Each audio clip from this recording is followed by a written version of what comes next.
نحمدہ ونصلی ونسلم علی رسولہ النبی الکریم۔ ناظرین، روحانی کلینک کی طرف سے السلام علیکم ورحمۃ اللہ وبرکاتہ۔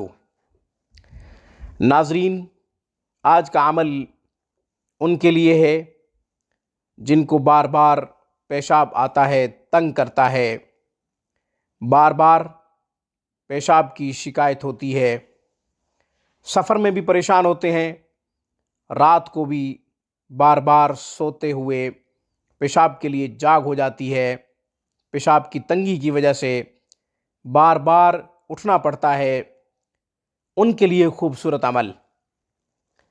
اس سے پہلے کہ عمل اور اس کا طریقہ عرض کروں، ہمارے چینل روحانی کلینک کو سبسکرائب کیجئے۔ ہماری تمام ویڈیوز کی اپڈیٹ حاصل کرنے کے لیے گھنٹی کے بٹن کو دبا دیجئے تاکہ ہماری ہر آنے والی نئی ویڈیو کا نوٹیفیکیشن سب سے پہلے آپ کو ملے۔ انفرادی طور پر گھر بیٹھے آن لائن اسلامی تعلیمات حاصل کرنے کے لیے، قرآن کریم تجوید سے پڑھنے کے لیے روح القرآن آن لائن انسٹیٹیوٹ جوائن کیجئے۔ تعلیم و تعلم، درس و تدریس کے تمام شعبہ جات کی تفصیلات وہاں پہ موجود ہیں۔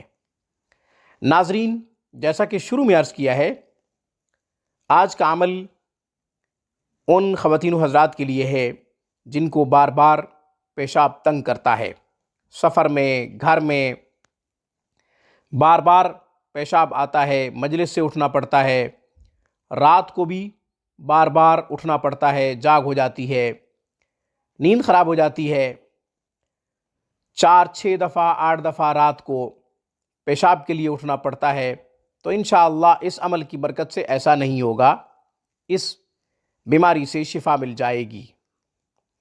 اکثر و بیشتر یہ بیماری مثانے کی کمزوری کی وجہ سے پیدا ہوتی ہے، یا پھر شوگر پیشنٹ کو یہ بیماری لاحق ہوتی ہے۔ بہرحال سورہ طارق جو کہ پارہ نمبر 30 میں ہے، وَالسَّمَاءِ وَالطَّارِقِ وَمَا أَدْرَاكَ مَا الطَّارِقُ النَّجْمُ الثَّاقِبُ، یہ پوری صورت مبارکہ پڑھیں، ایک دفعہ پڑھیں، پڑھ کر سو جائیں، روزانہ کی بنیاد پہ معمول بنا لیں۔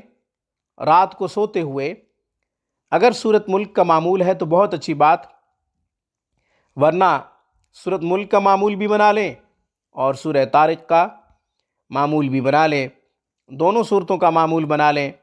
انشاءاللہ اس سے سنت عمل بھی آپ کی زندگی میں آ جائے گا اور اس بیماری سے بھی چھٹکارا مل جائے گا، شفا مل جائے گی۔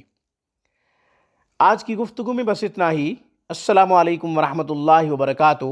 Thanks for watching my video. اللہ حافظ، اللہ نگہبان۔